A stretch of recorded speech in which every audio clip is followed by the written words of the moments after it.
साबिक अमरीकी सदर डोनाल्ड ट्रंप ने 2024 का सदारती इलेक्शन लड़ने का इशारा दे दिया।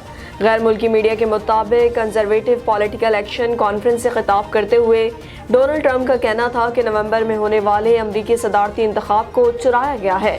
उन्होंने कहा कि फ़िलहाल व्हाइट हाउस की दौड़ हार गया, लेकिन उन्हें अगली बार शिकस्त देने का फैसला कर सकता हूँ। साबिक अमरीकी सदर डोनाल्ड ट्रंप ने 2024 का सदारती इलेक्शन लड़ने का इशारा दे दिया।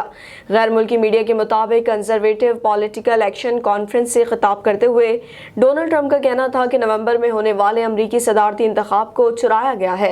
उन्होंने कहा कि फ़िलहाल व्हाइट हाउस की दौड़ हार गया, लेकिन उन्हें अगली बार शिकस्त देने का फैसला कर सकता हूँ। साबिक अमरीकी सदर का कहना था कि रिपब्लिकन को पहले से ज़्यादा मजबूत और मुनज़्ज़म किया जाएगा। उनका कोई नई सियासी जमात बनाने का इरादा नहीं। नई पार्टी बनाने से मुताल्लिक मुझसे मनसूब खबरें जाली हैं।